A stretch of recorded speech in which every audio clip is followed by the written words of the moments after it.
इस वीडियो में दी गई जानकारी सामग्री गणना की प्रामाणिकता या विश्वसनीयता की गारंटी नहीं है। सूचना के विभिन्न माध्यमों, ज्योतिष, पंचांग, प्रवचनों, धार्मिक मान्यताओं, धार्मिक ग्रंथों आदि से संकलित करके यह सूचना आप तक प्रेषित की गई है। हमारा उद्देश्य सिर्फ सूचना पहुंचाना है। पाठक या उपयोगकर्ता इसे सूचना समझकर ही ले। इसके अतिरिक्त इसके किसी भी तरह से उपयोग की जिम्मेदारी स्वयं उपयोगकर्ता या पाठक की ही होगी। नमस्कार दोस्तों, स्वागत है आपका हमारे YouTube चैनल सांसारिक जानकारी पर। हम आपको यहाँ पंडित प्रदीप जी मिश्रा द्वारा बताए गए उपाय जो वे अपनी कथा में बताते हैं, उनकी जानकारी देते हैं, ताकि आपको एक ही जगह पर ही सारे उपाय मिल जाए। गुरु जी के बताए गए उपाय श्री शिव पुराण से जाने गए होते हैं, इसलिए निसंदेह भगवान शिव पे विश्वास रख कर करे। इस पुराण में शिव जी को वात्सल्य, दया और करुणा की मूर्ति के रूप में महिमामंडित किया गया है। इस पुराण का पाठ करने से भक्तों के अंदर भी ऐसे ही गुणों का संचार होता है, यानी भक्तों का चरित्र भी भगवान शिव की ही तरह बनने लगता है। जो भक्त शिव पुराण का विधि पूर्वक पाठ करते हैं, वो जीवन मरण के चक्र से भी मुक्ति पा जाते हैं। नव ग्रहों में मंगल को ग्रहों का सेनापति कहा जाता है। मंगल मेष और वृश्चिक राशि का स्वामी ग्रह है। कहते हैं कि कुंडली में अगर मंगल दोष हो तो व्यक्ति को कई परेशानियों का सामना करना पड़ता है। वहीं अगर मंगल शुभ स्थिति में हो तो उच्च राजयोग बनता है। व्यक्ति में साहस, आत्मविश्वास की कमी नहीं होती।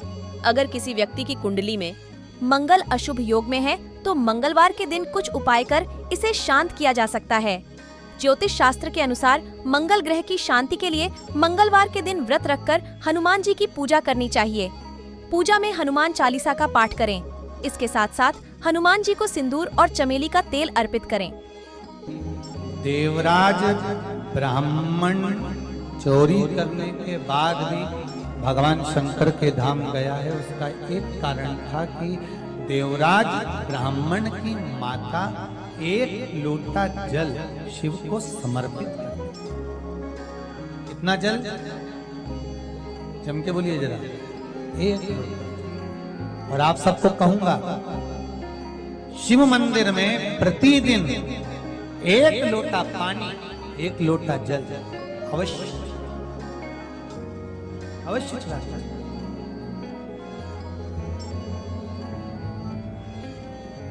एक लोटा पानी भगवान शंकर को अवश्य। क्या होता है? 3 दोष समाप्त होते हैं एक लोटा पानी शिव जी को चढ़ाने से। 3 दोष। पहला पितृदोष,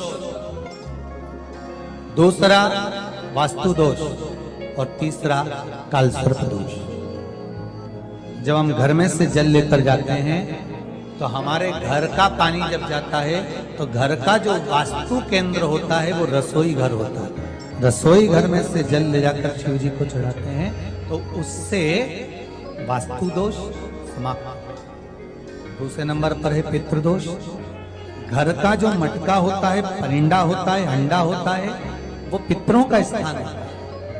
उस पितरों के स्थान पर जो जल भरा होता है उसमें से अगर भाग भगवान शिव को चढ़ाया जाए तो पितरों का देवता आर्यमा भगवान शंकर के कहने पर चलता है। इसलिए वो भाग जब शिव को प्राप्त होता है तो आर्यमा संतुष्ट होकर पितरों को भी फल प्रदान करता है। तीसरे नंबर पर कालसर्प दोष। भगवान शंकर को एक लोटा पानी अगर चढ़ा रहे हो, भगवान शिव पर एक लोटा पात्र जल का अगर चढ़ा रहे हो तो आपका कालसर्प दोष समाप्त। कालसर्प दोष होता कैसे? शंकर भगवान का चढ़ा हुआ जल तुलसी जी में चढ़ाने से पत्रिका में कालसर्प दोष हो जाता है। जैसे माँ जो होती है ना, घर की जो माँ होती है, अगर गर्भ में बच्चा है, गर्भ में संतान है, और वो शिव जी पर अगर एक लोटा पानी जैसे शंकर जी पर जल चढ़ाया, थाली में सारे भगवान को निला लिया, गणेश जी, देवी जी, शंकर जी, सारे देवताओं को एक ही थाली में रखकर स्नान कराकर वो शंकर का चढ़ा हुआ जल जब चढ़ाया जाता है तुलसी जी में ले जाकर लोग डाल देते हैं, उससे जो बच्चा जन्म लेता है उस बच्चे की पत्रिका में कालसर्प दोष आ जाता है।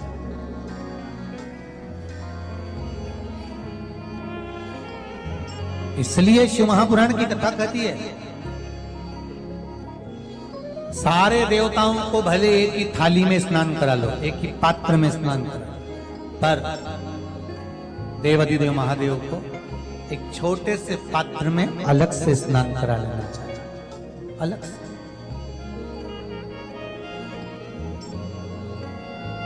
और उस पात्र का जल शिव जी को समर्पित करा हुआ जल तुलसी जी में नहीं डालना, तुम्हारे घर में जो पौधा हुआ आप उसको उसमें समर्पित करो। जैसे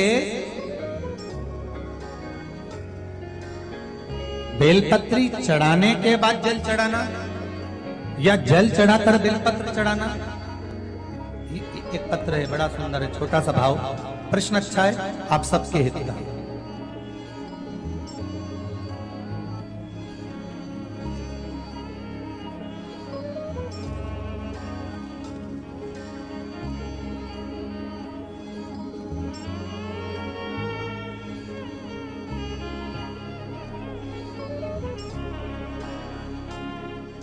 अरुणा जी अग्रवाल जयपुर, झरना जी अग्रवाल जयपुर राजस्थान से इन्होंने प्रश्न किया है, गुरुदेव दूध, कच्चा दूध केवल शिवलिंग पे चढ़ाना चाहिए या पूरे शिव परिवार पे चढ़ाना चाहिए?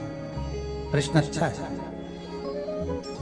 और शिव महापुराण की कथा, रुद्राक्ष उत्सव चल रहा है तो आप उसको समझें। दूध केवल शिवलिंग पे चढ़ाना चाहिए या जो शिवलिंग के आसपास में सभी परिवार विराजमान होता है उस पे भी चढ़ाना चाहिए? अगर लिंग पुराण आप उठाकर देखेंगे तो लिंग पुराण में एक बड़ा सुंदर संवाद आता है जिसमें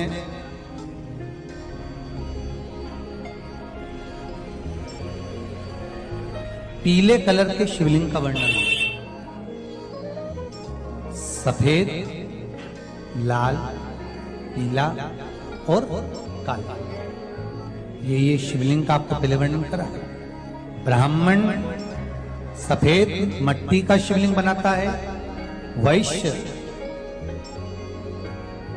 पीली मिट्टी का शिवलिंग बनाता है,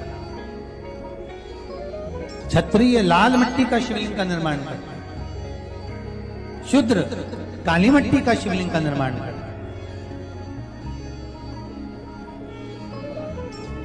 काली मिट्टी की शिवलिंग का निर्माण करता है। ये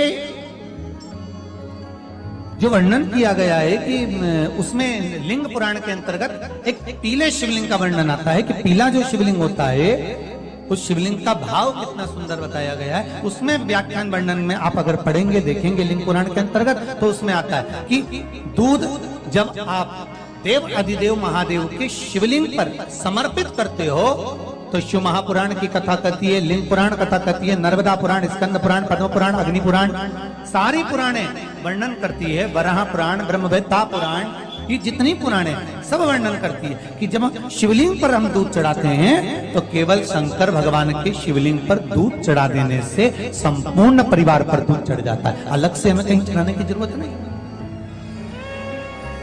अलग से हमें कहीं दूध ले जाकर चढ़ाने की जरूरत नहीं कि हमें गणेश जी को अलग से चढ़ाना पड़ेगा, देवी जी को अलग से चढ़ाना पड़ेगा, कार्तिकेय जी को अलग से चढ़ाना पड़ेगा या नंदी को अलग से चढ़ाना पड़ेगा।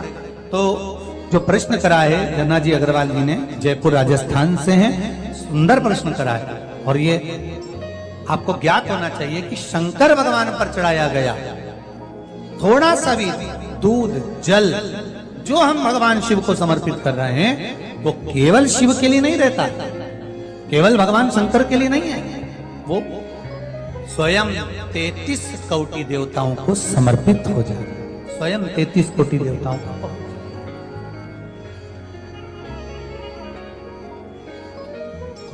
अलग से देने की जरूरत नहीं है।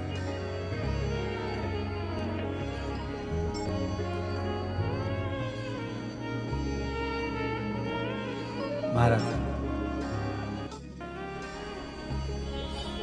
एक लोटा पानी,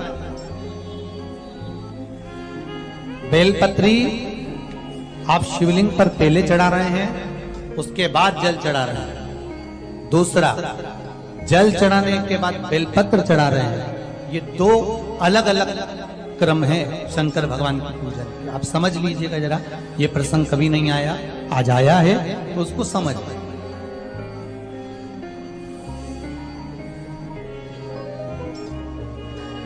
पहले बेलपत्र, उसके बाद में जल जो चढ़ाया जाता है, ये रोग मुक्ति के लिए चढ़ाया जाता है। काय के लिए चढ़ाते हैं अपन? रोग के निवारण, रोग मुक्ति के। जैसे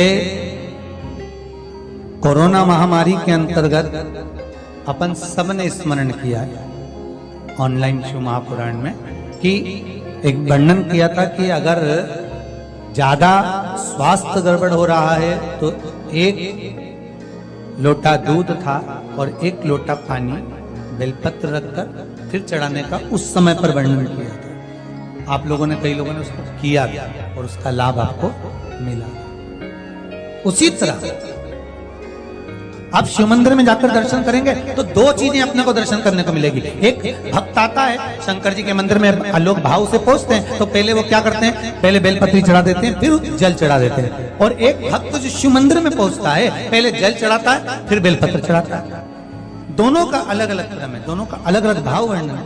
पहला, अगर बेलपत्र चढ़ाया है और उसके बाद अगर आप शंकर भगवान पे जल चढ़ा रहे हो तो ये रोग मुक्ति के लिए होता है। जैसे बड़े रोग किसी को हो जाए, रोग किसी को घेर ले, तो वो बेलपत्री चढ़ाने के बाद फिर जल चढ़ाएगा तो उसको रोग थम जाएगा और फिर वो रोग आगे नहीं बढ़ेगा, आगे नहीं बढ़ेगा।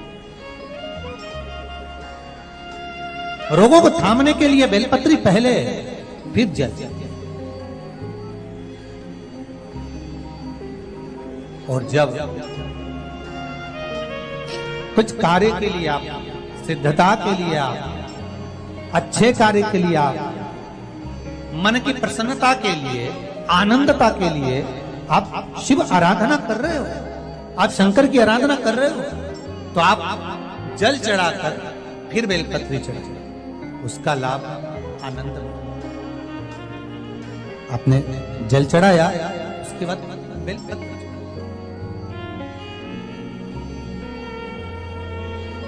बस एक बात का स्मरण आपको होना चाहिए शिव महापुराण का, कि जब भी आप भगवान शंकर को बेलपत्र चढ़ाते हैं, बेलपत्र समर्पित करते हैं, बेलपत्र समर्पित करते समय प्रयास करा करें कि ये बेलपत्र को जब भी आप समर्पित करें, प्रयास करें कि बीच की जो पत्ती होती है बेलपत्र की, मध्य की जो पत्ती होती है, उसको अंगुष्ठ से पकड़ा जाए।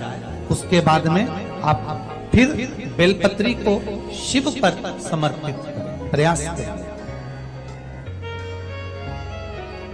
बेलपत्र जो हम भगवान शंकर को समर्पित करते हैं, उसका मध्य जो भाग होता है, बेलपत्री का जो 3 देवताओं का मध्य जो भाग होता है, उसको पकड़कर बेलपत्री को शिव को समर्पित करें। पूर्व की कथाओं में यह भी वर्णन किया है कि बेलपत्री की डंडी का मुख कहां होना चाहिए। पूर्व की कथाओं में यह भी बताया गया है कि बेलपत्री की तीनों डंडियों के बीच में, तीनों पत्तियों के बीच में जो खाली जगह होती है, डंडी होती है, उसका क्या महत्व है, ये पूर्व की कथा में पहले बता चुके। पर आज जो क्रम चल रहा है कथा का, उसमें अपन जो समझ रहे हैं वो ये होना चाहिए कि आप किस कामना से जल चढ़ा रहे हैं, आपके जल चढ़ाने का क्रम क्या है। अगर आप रोग मुक्ति के लिए चढ़ा रहे हैं तो पहले बेलपत्र चढ़ेगी फिर जल चढ़ेगा। आप कार्य सिद्धि के लिए चढ़ा रहे हैं, पहले जल चढ़ेगा फिर बेलपत्र चढ़ेगी। और यदि कोई विशेष कार्य है आपका जो आपको भगवान शंकर से जाकर कहना है, कोई विशेष कार्य, जैसे ब्रह्मलोक में ब्रह्मा है, वैकुंठ में भगवान विष्णु है, पर संसार सागर में, ब्रह्मांड में, मृत्यु लोक में अगर कोई देव है तो वो देव अधिदेव महादेव, वो देव अधिदेव महादेव, दूसरा नहीं।